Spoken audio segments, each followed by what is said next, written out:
আজকাল দেখবা কোটিপতি শিল্পপতিদের ঘরে কোনো শান্তি নাই গো বাবা। স্বামী সু ঘুমায় এক রুমে, বউ ঘুমায় আর এক রুমে। বিশ্ব নবী বলে ওই বিবি জাহান্নামে যাবে, আমি নবী সহ্য করতে পারবো না। ও সাহাবীরা, তোমার বিবি জাহান্নামে যাবে, আমি নবী সহ্য করতে পারবো না। এই জন্য তুমি তোমার বিবির কাছে আমার কথাগুলো পৌঁছায় দাও। স্বামী স্ত্রীর মাঝখানে যদি একটা কোলবালিশ পরিমাণ জায়গা ফাঁকা থাকে, আমি নবী বলবো আমার উম্মত না। এই জন্য বাজার নবীর বিবিরা কোনোদিন দুইটা বালিশ ব্যবহার করে নাই। ওমরও দুইটা বালিশ ব্যবহার করে নাই, আবু বকরও দুইটা বালিশ ব্যবহার করে নাই, হাসান হুসাইনও দুইটা বালিশ ব্যবহার করে নাই। একদিন আলী আর ফাতেমা, শুধু একদিন আলী উপরে নিচে শুইছে, ফাতেমা উপরে শুইছে। নবী আমার বলে এটা আমার পছন্দ না যে স্বামী স্ত্রী এক বালিশ ছাড়া দ্বিতীয় বালিশে শুইবে। আল্লাহু আকবার বলো। এটা আমার বাজানে পথেন কথা হাদিস। এ ফাতেমা, আমার আলী নিচে শুইল কেন? আব্বা আমাকে কোনো জ্ঞানজাম হয় নাই, গরমের কারণে শুইছে। না না না, আমার আলী নিচে শুইছে, তুই শুবি নিচে। এই আমার আলী একা কেন শুইল? আব্বা গরমের কারণে সে বলছে আমি একটু নিচে শুই। না, আমার আলী নাইমে গেল, তুই উপরে রইলি কেন? আমি নবী এটা পছন্দ করি না যে স্বামী স্ত্রী দুইটা বালিশ ব্যবহার করবে। আল্লাহু আকবার বলতে পারো না? আর দুইটা বালিশ তো দূরের কথা, দুই রুমই আলাদা। কথা কও। বিশ্ব নবী বলে এই জন্যই বিবিরা জাহান্নামে যাবে। 1000-999 জন মহিলা জাহান্নামে যাবে। 1000-999 জন জাহান্নামী মহিলা, একজন পুরুষ। এটা আমার বাপের বানানো কথা না। যান বাংলাদেশের কোন মুফতির কাছে যাবেন, একটাই কথা, বিশ্ব নবী বলেছে আমি জাহান্নামে যায় দেখি 1000-এর মধ্যে 999 জন মহিলা। আমি নবী চোখ উল্টে গেল, এরা মায়ের জাত, এরা আমাকে জন্ম দেয়, এরা জাহান্নামে এত বেশি কে? জিবরাইল বলে নবী আপনি বুঝেন নাই, আপনার উম্মতিনেরা কেন জাহান্নামে আইছে? একমাত্র স্বামীর সাথে বেঈমানি করার কারণে। এটা আমার কথা না, বুখারী আপনি পড়েন, আপনি পাবেন। নবীর আজওয়াজে মুতাহারাত, নবীর বিবিদের চ্যাপ্টারের মধ্যে এই আলোচনাগুলো আছে। আপনার বউরে কিনে দেন, আপনার বউরে এই হাদিসগুলো কিনে দিবেন না। আপনার বউর ঘরের মধ্যে ডিসপ্লে লাগাই দিয়েছেন আর ওই প্যানেল লাগাই দিয়েছেন, হে দিন বইরে জাকা নাকা আর ইন্ডিয়া সিরিয়াল দেখে। আর ইন্ডিয়া সিরিয়াল দেখা তোমার লাগে কেমনে মুগুর দেওয়ান যায়, তোমার সম্পদ লেখে নেওয়ান যায়, কেমনে তোমার মা বাপরে আলাদা করুন যায়। এইগুলা ওই ইন্ডিয়ান চ্যানেল দেখে দেখে শিখে তোমার কপালে জুতার বাড়ি মরার আগে জুতার বাড়ি কালেমা নসিব হইব না তোমার কপালে। আল্লাহ আমাদের সবাইকে হেফাজত করুক, জোর করে আমিন। আরো জোর করে আমিন। আয়েশা এবার তুমি বলো আয়েশা, আমার খাদিজার একটা রাতের কথা বললাম, তুমি এখন ভোট দাও। আমার খাদিজা কি জান্নাতি মহিলাদের সর্দারিনী হলে তুমি ভোট দিবা না তুমি ভোট দিবা তোমার পক্ষে? আয়েশা চোখের পানি ছেড়ে দিয়ে বলেন নবী, যেই কথা আপনি আমার শুনাইলেন এতদিন তো শুনেন নাই। আমি আমার বড় আব্বা খাদিজার কাছে কিছুই না নবী, যদিও আল্লাহ তারে না দেয় আমরা সবাই মিলিয়া জান্নাতের সর্দারিনী তারে বানাই দিব। জোরে জোরে জোরে জোরে জোরে। আমার নবী কয় আয়েশা এটা কথা জিজ্ঞান, তুমিও তো মক্কার মহিলা, আমার খাদিজাও মক্কার মহিলা, তুমি আমার আয়েশার চাইতে বয়সে ছোট, আমার ফাতেমার চাইতে তুমি বয়সে ছোট, তুমি কি আমার খাদিজারে দেখছো? হুজুর দেখছি ছোট কালে, আমার মনে নাই, একবারে বাচ্চা কালে আমার মনে নেই। কারণ খাদিজার ইন্তেকালের 1 বছর পরে আমার নবী হিজরত করে। হে মুসলমানের বলা, আর 1 বছর পরেই 6 মাসের মাথায় নামাজ নাজিল হয়। ইন দি মিন টাইমে নবী বলে তুমি আমার আয়েশারে খাদিজারে দেখছো? হুজুর দেখছি, কিন্তু আমার সেরকম মনেও নাই। আয়েশা, আমার খাদিজা এমন একটা গুণবতী মহিলা ছিলেন, সারা দুনিয়ার মহিলার গুণ যদি এক পালায় দেয়, আমার খাদিজার গুণের কাছে তারা তুচ্ছ হয়ে যাবে। আমার নবুয়তির আগ পর্যন্ত আমার খাদিজা আমাকে ডাক্তারের মতো ট্রিটমেন্ট করে আমাকে সতেজ করেছে। আল্লাহ আমাকে সাহায্য করেছে, আমার খাদিজা আমাকে ট্রিটমেন্ট করেছে।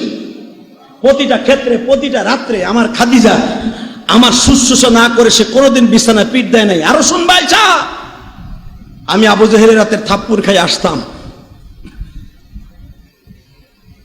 আমি রাতের অন্ধকারে যখন নামাজ পড়তে যাইতাম, আমার খাদিজা দরজার সাথে পিঠ লাগায় দাঁড়ায় দাঁড়ায় ঘুমাইত। আমার খাদিজা কোনোদিন রাতের বেলা ঘুমায় নাই, দিনের বেলা ঘুমাইছে। কারণ স্বামীর খেদমত করতে হবে রাত্রে, আমার রাত্রে ঘুমাইলে চলবে না, সারা রাত আমি তার খেদমত করব, দিনের বেলা সে দিনের দাওয়াতে চলে যাবে। এ আয়েশা, এবার বলো, আমার খাদিজা কি জান্নাতের মহিলাদের সর্দারি 1 নাম্বার হবে না তুমি হবা? খাদিজা বলে, আয়েশা বলে, না গো নবী, আমি কোনোদিন আমার বড় আপার একটা রাত্রের সমতুল্য আমি কোনোদিন হব না। বাজানরা, আমি কথাগুলো কেন বলছি ভালো করে বুঝবেন। 70টা বিবি যখন আপনি পাবেন, আপনার বিবিরে বানাই দেবে 70 জনের লিডার, তার অর্ডার নিয়ে আপনার খেদমত করতে হবে। ওই 70 জন যদি একটু মোড়ামুড়ি করে, আপনি বলবেন খবরদার, এটা আমার কষ্ট পানি করা স্বামী, অফিসে যাওয়ার সময় পানি গরম করে গোসল করাই দিছে আমি, পাঞ্জাবিটা গায়ে দিয়ে দিছে আমি, টুপিটা ধুয়ে দিছি আমি, যার বিনিময়ে আজকে তোরা আমার স্বামীরে পাইছো, আমার উপর দিয়ে কোনো কথা চলবো না। আল্লাহ বলবেন, মা তাশতাহি আনফুসুকুম ওয়া লাকুম ফিহা মা তাদউন নুজুলাম মিন গফুরির রহিম। আমার ওই পাগলিনী যা বলবে তাই শুনবা, তার উপর দিয়ে কোনো কথা বলবা না। আল্লাহ আমাদের সবাইকে এরকম বিবি দান করুক, জোরে বলো আমিন। আমার বিবিদেরকে, আপনার বিবিদেরকে, আপনার সকলের বিবিদেরকে আল্লাহ জান্নাতুল ফেরদাউস নসিব করুক, জোরে বলেন আমিন। আমার মাকে, আপনার মাকে আল্লাহ জান্নাতুল ফেরদাউস নসিব করুক। সাথে সাথে যে যার মায়ের গর্ভ থেকে জন্ম নিয়েছেন, নামাজের পর একটা দোয়া করবেন, আল্লাহ আমার মায়ের সাথে আমার বাবার সম্পর্ক ভালো ছিল না, তাহলে তো আমার মা জাহান্নামে যাবে। আমার বাবা আজকে নাই, আমার মাও নাই, তাহলে এই ক্ষেত্রে আমি সন্তান হয়ে কি করতে পারি? একটা সিস্টেম নবী শিখাই দিয়ে গেছে। মা বাবার সাথে যদি সম্পর্ক ভালো না থাকে, অথবা অনেক সন্তান আছে বাবা মার সাথে ডিভোর্স হয়ে গেছে, আছে না? ডিভোর্স হয়ে গেছে, মা আলাদা চলে গেছে আর এক জায়গায়, সন্তান চলে গেছে আর এক জায়গায়, সন্তান সৎমায়ের কাছে বড় হয়েছে, বাপ চলে গেছে আর এক জায়গায়, এই ক্ষেত্রে কি হবে?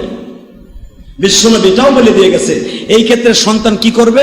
মা বাপরে তার মিলাইতে পারে নাই, বিশ্বনবী বলেন সে মসজিদের কোনায় বইয়া দুজনের লেগে দোয়া করবে, আল্লাহ আমার মায়ের আপনি মাফ করে দিয়ে।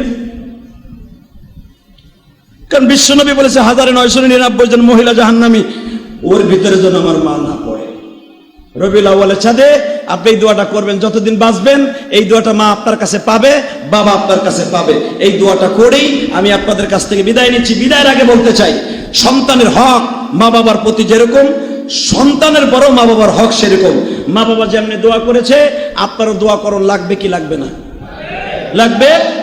তাই যদি লাইগা থাকে, মা বাবার নামে মাঝে মাঝে কিছু দান করেন।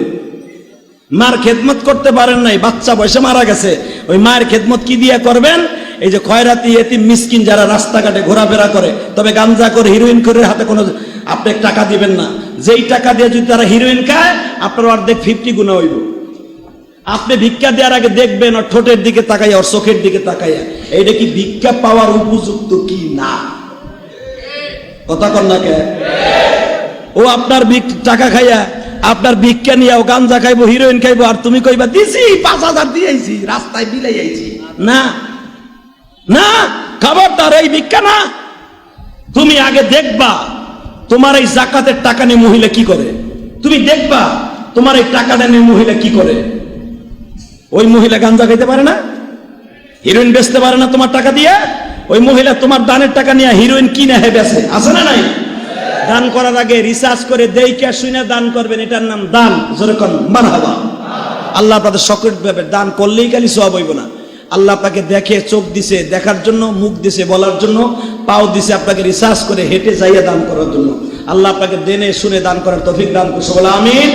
সাথে সাথে আর একটা কথা বলে দেয়া যায়, এই যে মা বাবা যাদের নাই, রবিউল আউয়ালের চাঁদ শেষ হয়ে যাইতেছে, আমি যখন আপনার কাছে হাত পাতি, আপনারা দেন আমি জানি, কিন্তু রবিউল আউয়ালের লাস্টের দিকে আপনারা একটু বেশি বেশি দান করেন, মসজিদের কাম চলতেছে, ইনশাআল্লাহ বলেন। আল্লাহ আপনাদের দানগুলি কবুল করেন, সাথে সাথে আপনাদের মনের আশা পুরা করেন, আপনার বিবিদের দানগুলো আল্লাহ কবুল করেন। বিবিরে মাঝে মাঝে আপনি বাজার করতে টাকা দিবেন, একটা সুন্নাত শিখাই দেই, মনে রাখবেন, এখান থেকে না শিখাইলে শিখবেন করতে। আপনারই টাকা, সেটা আপনার টাকা, বাজার করতে দিছেন, মাঝে মাঝে কইবে, এই তোমার কাছ থেকে 1000 টাকা দাও, কেন তোমার কাছে আছে না?